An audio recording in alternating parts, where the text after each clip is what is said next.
Hello, in this week's video, this week I've been triggered and I want to address some things to help you because what the world is going through an awakening. So many of us are being asked to address how we're living. We're being asked to address who we are, what life means to us, what is our greater mission, purpose, why are we here, what can we bring to this world, what is our unique gift, talent, essence that is being asked to shine in this world, this reality, this human lifetime.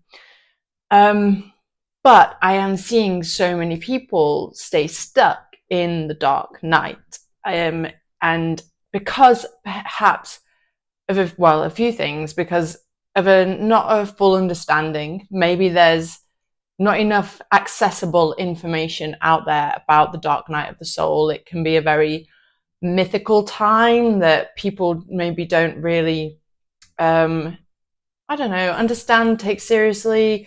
We might just brush it off as a midlife crisis or depression, and really that's not what it is at all. So I've seen people stay stuck there.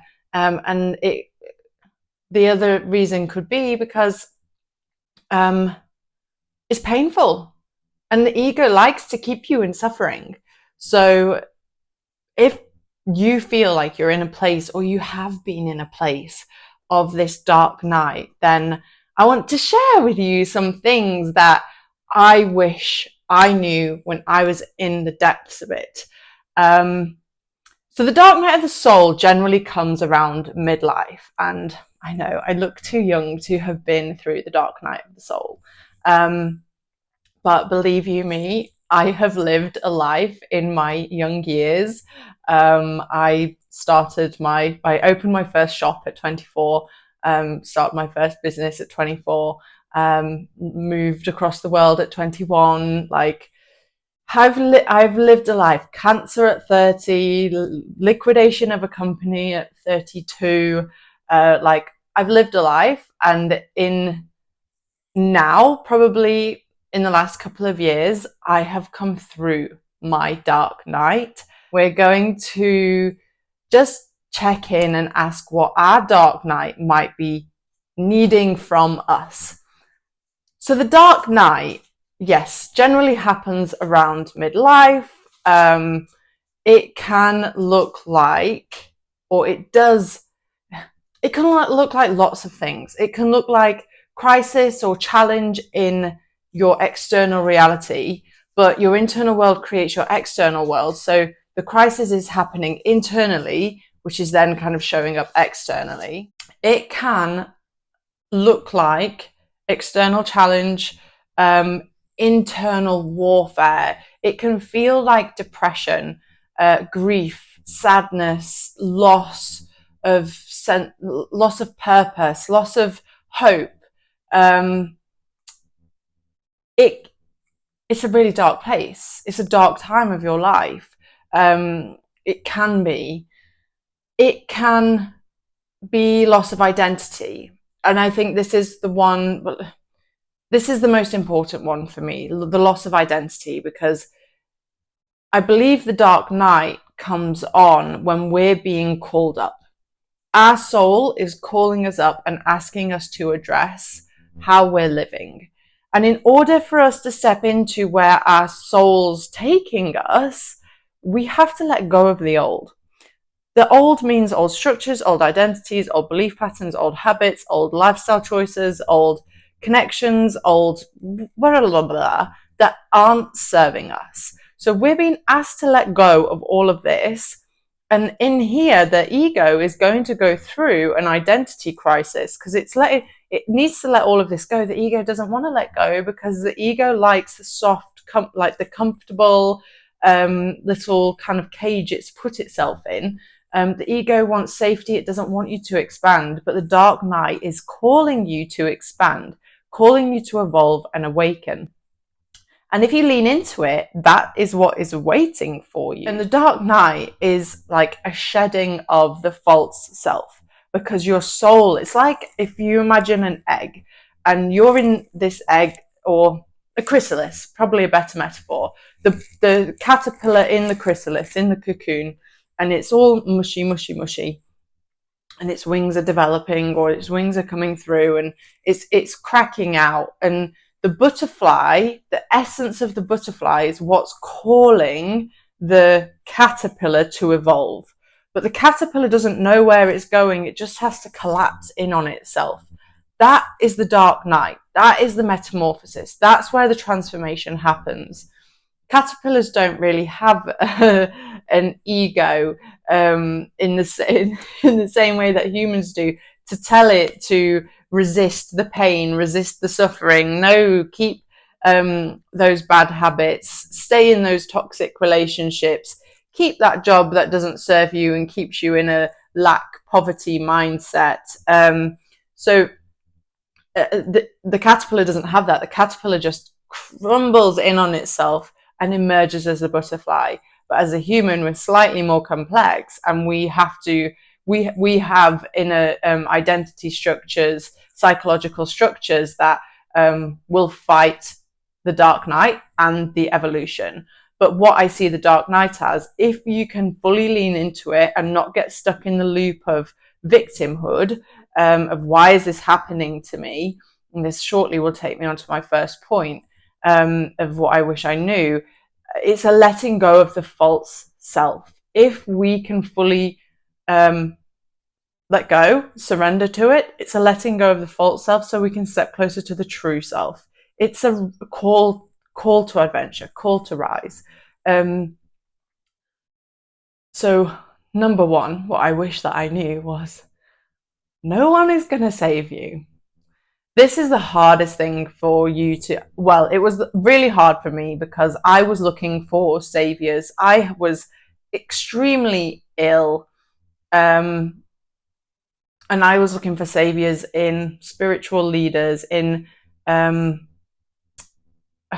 like in my work, in money, in success. I was looking for saviors in like previous relationships, kind of dynamics that weren't really serving my highest. I was looking for a savior within them. And that's okay, because I was at a very, very, very low point. Like none of this is judgment against myself or anybody else, because we have to go through this to learn it. But maybe just watching this video might help you have the awareness to learn it and to see something new.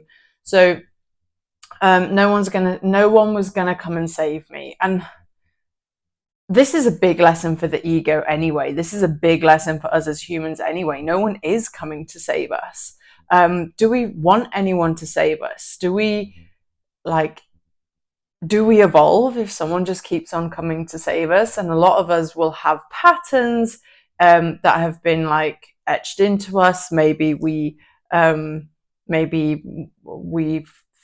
kind of felt abandonment from our parents, or we were neglected, or maybe harmed as children, and we might have needed somebody to save us in those moments. But are we still in that place? Do we still need to be in that place? So no one is going to save us, which was like, boo, I really wanted somebody to just come and give me a load of money and tell me that everything was going to be okay. And whilst people could tell me that everything was going to be okay, I didn't believe it. I didn't believe it because I was stuck in that loop of a victim unknowingly, because I've also very much always embodied the warrior of, I'm fine, I can do this on my own. But secretly, unconsciously, I was looking for a savior. But what we do get, and what we are gifted when we accept the call to adventure, are mentors and guides. There are people who can guide us. And maybe they show up as spiritual teachers, maybe like to help you. Like maybe this video can serve as a guide for your kind of next step on this journey, or to help you have an awareness of where you are on this journey. But there is also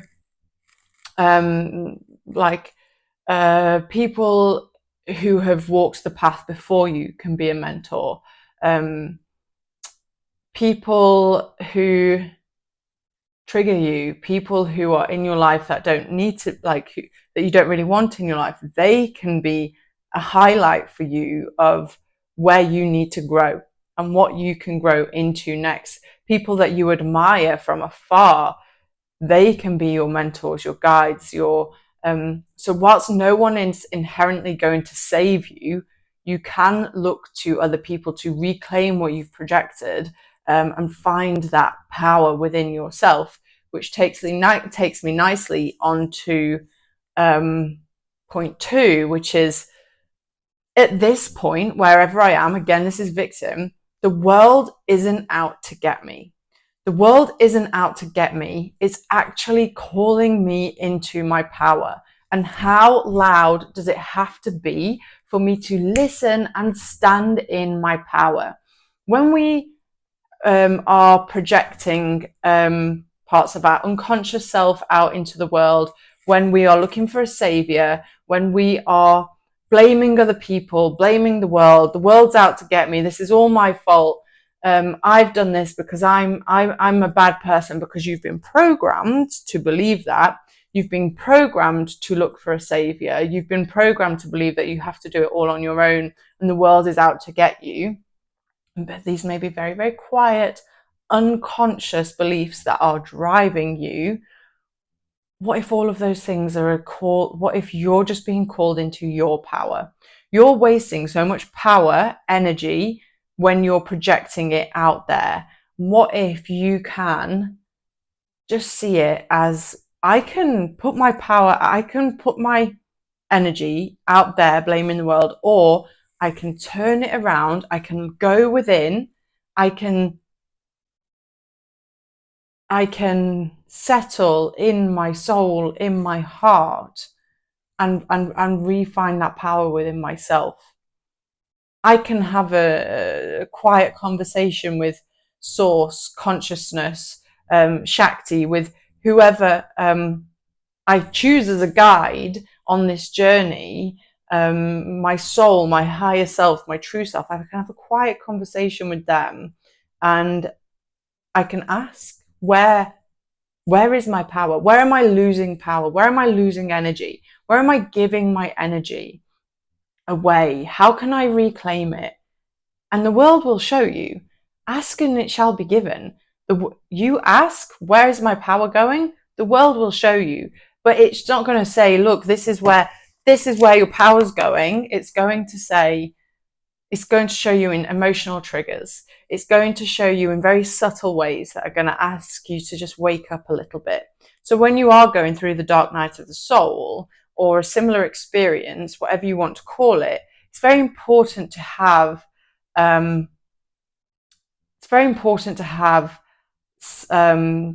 like self-awareness. Very important to have a grounded spiritual self-connection, self-devotion practice that's going to keep you aware and connected to that source, that is going to ultimately guide you. If you were going to choose a guide, I would choose your higher self.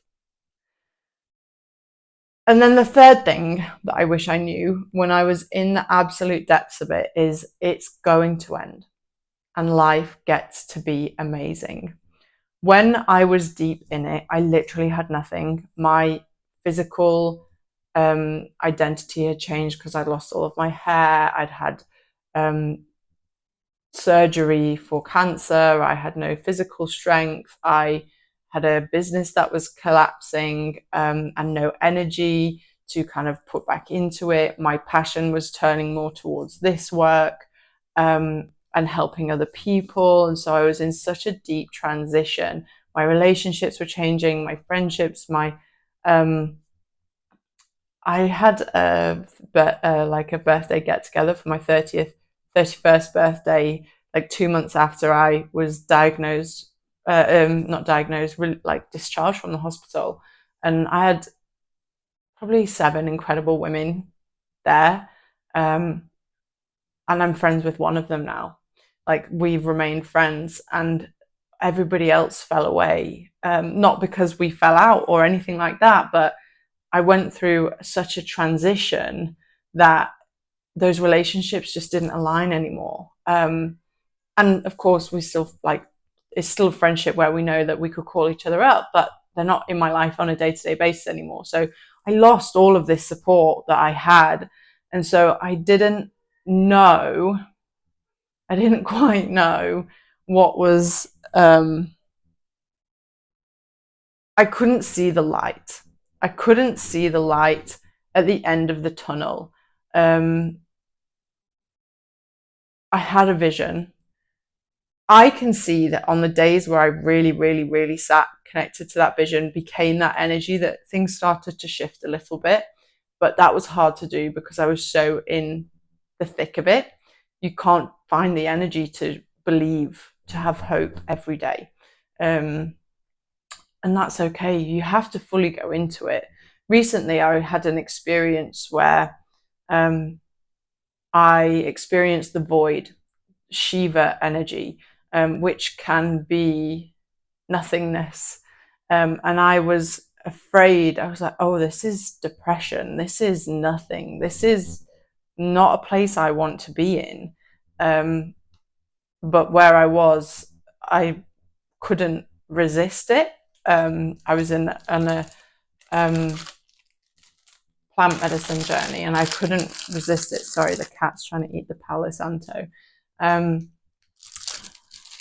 I couldn't resist the experience. I had to fully go into it. And what happened when I went into it was, and I surrendered fully to this void, I came out within minutes with a full gratitude and appreciation for life.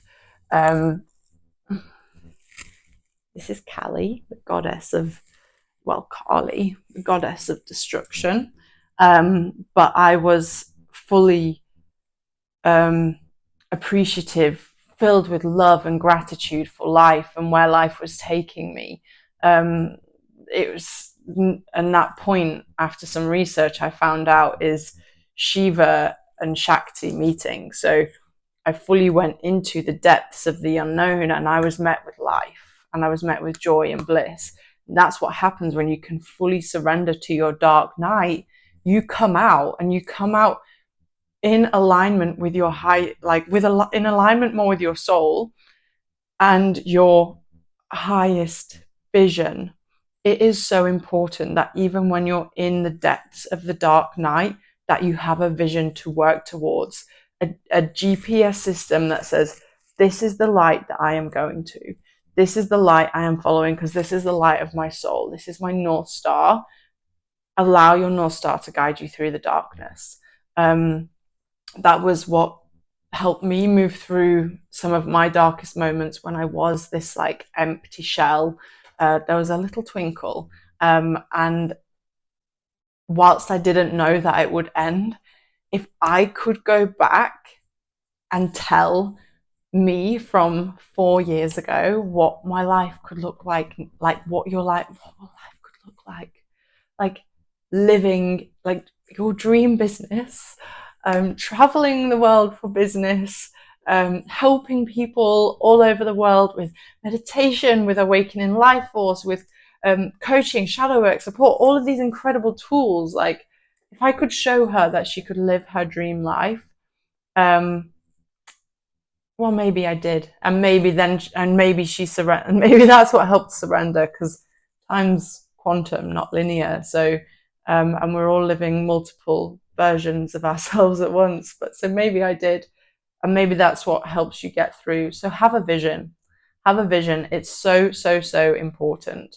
Anyway, I hope that this has helped you. The 3 things I wish I knew were: no one is going to save me. I have to save myself. The world isn't out to get me. It's calling me into my power. And it does end. And life gets to be fucking amazing. If you're going through a dark night, I feel you. I'm with you. There are some ways I can support you in the description below. And yeah, I wish you all the best. Lots of love, and I'll see you next week.